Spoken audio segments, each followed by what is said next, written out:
Generalizando o conceito de energia que nós começamos falando quanto ao trabalho, agora a gente vai falar então sobre energia potencial e finalmente a conservação de energia, que é uma das propriedades mais importantes da física. Primeiro, um exemplinho que nos pergunta sobre a velocidade do corpo ser ou não negativa em x igual a 3. Na verdade, só para fazer um vínculo com o que a gente estava já vendo, né? Há pouco tempo, nós percebemos o objeto se movendo para frente, então, afinal de contas, ele está na posição 2 e vai para 4, então o que ocorre é que a velocidade aqui não é negativa, independente do que o gráfico está mostrando aqui na posição da força negativa, menos 2 aqui. Muito bem, para a gente compreender as questões associadas à energia, nós precisamos lembrar então principalmente da energia cinética, que é a energia que qualquer corpo tem se estiver em movimento. Para qualquer corpo, qualquer situação, se ele tem velocidade, a energia cinética dele associada é 1 meio de mv². Então, quanto maior a massa ou a velocidade, maior a sua energia cinética. A energia potencial, ela vem para complementar então a teoria da energia na física. E a ideia da energia potencial é que um determinado arranjo gera uma força e essa força gera uma potencialidade do objeto começar a se mover. Mudando a configuração, pode mudar a energia, e mudando a posição do corpo, a gente considera que está mudando a configuração. Mas pode também mudar os objetos que causam essa energia potencial. Claro que falar isso no contexto de energia potencial gravitacional, que é o que a gente vai ver para cá, seria complicado porque a gente teria que mudar a forma do planeta Terra, né? Aumentar sua massa ou qualquer coisa do gênero, mas em contexto de eletromagnetismo, vocês conseguem imaginar que uma partícula que está sofrendo uma força elétrica, ela também, pelo ponto de vista da energia, sofre um potencial elétrico. Se a gente muda as partículas que estão causando esse efeito, muda a energia potencial dessa partícula que sofre o efeito também. Muito bem. Então nós conseguimos fazer um vínculo aqui importante entre algumas grandezas, um vínculo matemático entre algumas grandezas que a gente já conversou. A variação da energia potencial, que é o que realmente importa na física, não a energia potencial, vamos dizer assim, no ponto, mas a variação que o objeto vai sofrer. Ela pode ser dada como negativo do trabalho, isso é importante principalmente quando você chegar em Física 3, mas guardem isso aqui. E pode ser dada também como a integral, como negativo da integral da força. Então aqui a gente mostra uma relação que eu já venho falando para vocês, que existe, né, entre energia e força. Aqui de forma mais clara, com a energia potencial e a força que gera essa energia potencial. Ok. O que ocorre aqui é o seguinte: a energia potencial, ela é um objeto que na física a gente chama de invariante de calibre. É uma nomenclatura um pouco elevada aqui para o nível de vocês, mas lembrem-se do seguinte: as forças conservativas, pelo menos as que a gente vai estudar aqui no curso de Física 1, devido a essa propriedade que eu acabei de falar, a gente pode configurar a nossa escolha qual é o, vamos dizer assim, o referencial e, por consequência, a energia potencial naquele referencial. Então é interessante, às vezes, a gente considerar que a energia potencial, no ponto que nós vamos considerar o x0, a referência do nosso problema, ser zero. Eu posso dizer que a energia potencial é zero. Vocês podem estar em cima de uma mesa agora, então um objeto que está na mesa de vocês, ele pode estar com uma energia potencial zero nessa mesa. Mas ao mesmo tempo vocês podem considerar que a energia potencial ali vai ser 1 milhão, ou 10, ou 5. É uma questão de escolha. Porque o que realmente importa na física não é o valor numérico dos potenciais, mas sim a diferença de potencial entre um lugar e outro. Isso vai ficar mais simples de se entender quando nós vermos os casos mais especiais, aqui, os casos que mais aparecem em física geral. Ok. Então vamos lá. Outro ponto que eu toquei bastante durante a aula foi o teorema do trabalho e energia cinética. Então aqui a gente consegue vincular o teorema trabalho e energia cinética por meio do trabalho com a energia potencial. E a consequência disso é o seguinte: se estivermos falando de uma situação onde não há dissipação e onde o campo é conservativo, campo que gera o potencial, nós vamos ter essa consideração importante aqui, que é a conservação da energia mecânica. A energia total desse sistema não vai variar.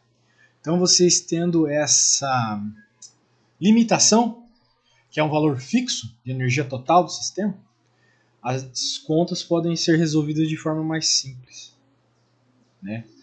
E tem todo um vínculo mais visual até. É interessante pensar numa montanha-russa nesse ponto aqui, né? Quando a montanha-russa está na parte de baixo, né, o carrinho da montanha-russa está na parte de baixo, o carro se move mais rápido do que na parte de cima. Por quê? Porque neste arranjo, a energia potencial ela é zero no chão, que é onde o carrinho está se aproximando. Então, como tem que ocorrer a conservação da energia, toda a energia potencial gravitacional acabou virando energia cinética. Elas vão se transformando no decorrer do processo. Uma se transforma na outra.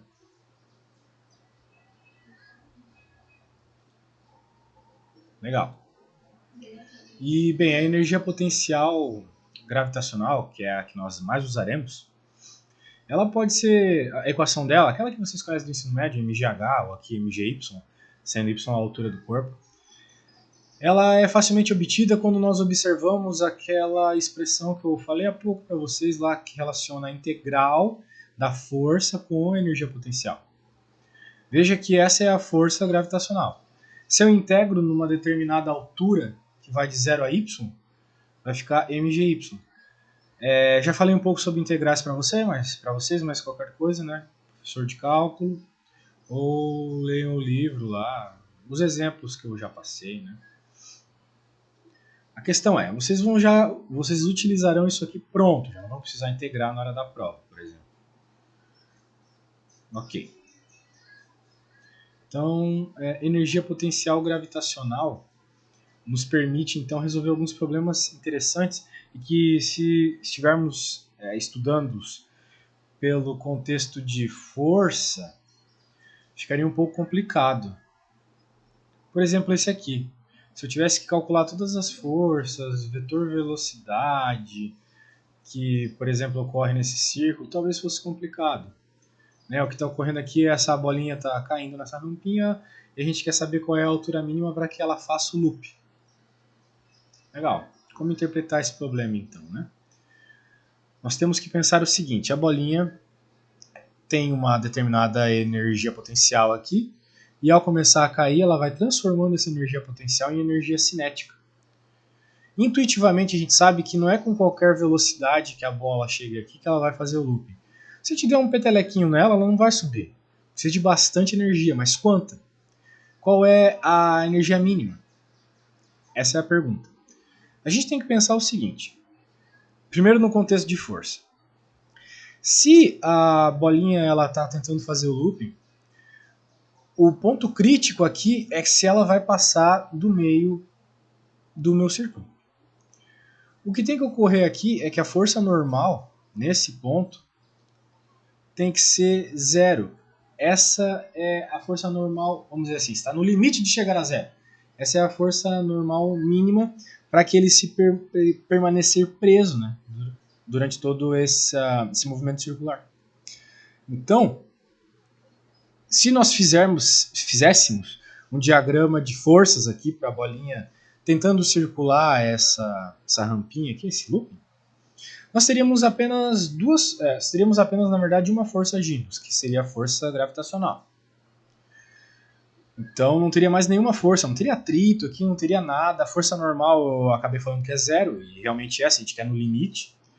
Em qualquer ponto aqui, e mais principalmente no ponto crítico aqui, que é a parte de cima do círculo, tem que ser zero. Então o que vai acontecer? Única força que está agindo, força-peso. A segunda lei de Newton nos diz o seguinte: as forças resultantes são igual a massa vezes a aceleração. A força resultante de todas as forças que agem sobre o meu sistema é igual a massa vezes a aceleração. Muito bem. Só que como eu estou num movimento circular, eu já posso afirmar que a aceleração aqui é simplesmente mv² sobre r. Aceleração centrípeta. De tal forma que eu encontro que a velocidade ao quadrado pode ser dada por gr. Ou seja, gravidade e raio. Então, como é óbvio, né, olhando do ponto de vista, né, leigo até, quanto maior for o raio, maior deve ser a velocidade para que o looping ocorra. Né? Imagine um raio do tamanho de uma casa. Vou ter que aplicar muita força nessa bolinha para que ela se mova. E a consequência aqui é que ela tem que entrar com muita velocidade. Muito bem. Falei de força, falei de velocidade, achei uma expressão interessante. Mas agora, como achar a altura? Essa altura será dada a partir do momento que nós entendermos que está ocorrendo conservação de energia nesse problema. Está ocorrendo conservação de energia. Toda energia potencial está se transformando em energia cinética. Toda energia potencial que a bola tem numa determinada altura h vai se transformar em energia cinética a hora que ela entrar no loop. Então, por conservação de energia, eu posso afirmar o seguinte. A energia nesse ponto aqui, nessa altura aqui, h, aqui nessa situação onde a bola está parada, está na iminência de começar a se mover, toda energia que essa bolinha tem é energia potencial. Mas é a mesma quantidade de energia que a bolinha vai ter em qualquer momento aqui do looping. Qualquer momento do looping. A energia se conserva. A energia é sempre a mesma durante todo o meu sistema, durante todo o meu problema. Vai ter um momento aqui que ela vai ter alguma altura e vai ter alguma velocidade. A soma desses dois elementos vai continuar sendo o mesmo valor de energia que ela tinha aqui nesse ponto. Muito bem. E eu sei que a energia total do meu sistema aqui nesse ponto, já que aqui é só energia potencial, não tem velocidade, então não tem energia cinética, e vai ser a energia de todo o meu sistema, em qualquer momento, independente do tempo e da posição, é mgh. Eu vou chamar de h mínimo porque, né, novamente, queremos encontrar a altura mínima. De acordo com a conservação de energia, então, a energia nesse ponto aqui, que eu estou selecionando, é igual a qualquer ponto do looping, incluindo o nosso ponto crítico de interesse, que é o ponto aqui onde a bolinha poderia cair, né, e não gerar o movimento circular, não gerar o looping. Qual que é a energia neste ponto aqui? Bem, aqui a gente precisa que ele se mova, que ele tenha alguma velocidade. Então ele vai ter energia cinética, 1/2 de mv². Só que ele também tem alguma altura, justamente 2r, né, que é o diâmetro desse círculo. Então, eu posso afirmar que a soma dessas duas energias que eu acabei de falar, a cinética e a potencial, na altura máxima aqui do meu círculo, é igual à energia que eu tenho aqui. Então a gente iguala as duas coisas. Agora, é só isolar o H e pronto. Eu encontro qual é a altura mínima. E a altura mínima nessa situação, e na verdade, nas situações em geral, nesse contexto aqui, é 2,5R. Percebam que a angulação não influenciou no problema. E isso é muito legal quando a gente está trabalhando com energia potencial, porque a angulação não importa, independente da inclinação da rampa, a energia que ele vai ter está associada com a altura que ela está na rampa, não o ângulo que a rampa tem, etc.